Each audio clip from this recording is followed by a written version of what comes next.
हर्षवर्धन पाटील आज वेगळा निर्णय घेत आहेत, राष्ट्रवादीमध्ये प्रवेश करतायत ते. तो त्यांचा वैयक्तिक निर्णय आहे. भारतीय जनता पार्टीमध्ये त्यांनी प्रवेश केला, भारतीय जनता पार्टीमध्ये त्यांनी राहायला हवं होतं असं मला वाटतं. आमचे वैयक्तिक संबंध देखील आहे, पण आता तो त्यांनी निर्णय घेतलेला आहे. त्याला हातात आहेत प्रदेशाध्यक्ष आणि त्या विषयाला आणि त्यांच्याशी चर्चा ते करत होते, तेव्हा मी काही त्याच्यावर टिप्पणी करू शकतो. पुण्यामध्ये काल एका अल्पवयीन मुलीवर लैंगिक अत्याचार झाला. ताई, आरक्षणाचा प्रश्न महाराष्ट्रात गाजतोय. आज सकाळी शरद पवार यांनी असं म्हटलं की पंचावं आणि त्यामुळे ज्या राहिलेले समाज आहेत त्यांना आरक्षणाचा फायदा मिळू शकतो.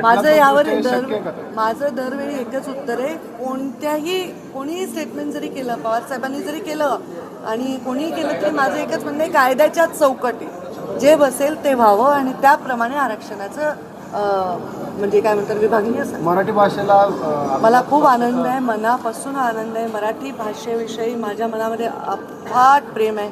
माझ्या वाचनाची आवड माझ्या आईकडनं आली आहे. प्रचंड आई माझी वाचन करायची, लायब्ररीची आम्ही लहानपणापासून आम्ही हे होतो, खूप वाचलं. त्या वयामध्ये आम्ही एक साहित्य वाचलं आणि इतकं वाचनाने माणूस जे बनतो ते कशाने बनू शकत नाही. आणि त्यातल्या त्यात मराठी भाषेचं वाचन जो करतो, मला मराठीशिवाय दुसरं काही वाचण्यात एवढं एन्जॉय मी करत नाही, कारण मराठी भाषा ही अमृतासारखी आहे, गोड आहे आणि तिला आज अभिजात भाषेचा दर्जा मिळाला आहे. कितीतरी अभिमानाची गोष्ट आहे. मी खूप आनंद व्यक्त करते. प्रधानमंत्री नरेंद्र मोदीजींचे आभार मानते.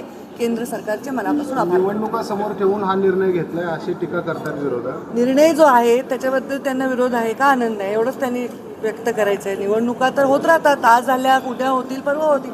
निवडणुका होत आहेत म्हणून एखाद्या चांगल्या निर्णयाला थांबवून धरायचं किंवा त्याला करायचं असं प्रकार होऊ शकत नाही. मंत्रिमंडळात आम्हीही काम केलेलं आहे.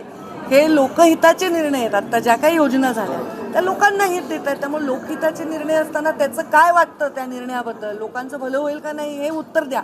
निवडणुका समोर आहेत ते तर सगळ्यांना माहितीच आहे, पण तुम्ही पण अनेक निवडणुका लढल्या, तेव्हा तुम्ही निवडणुका समोर ठेवून का जनहिताचे निर्णय नाही घेतले, असा साधा प्रश्न आहे माझा. हर्षवर्धन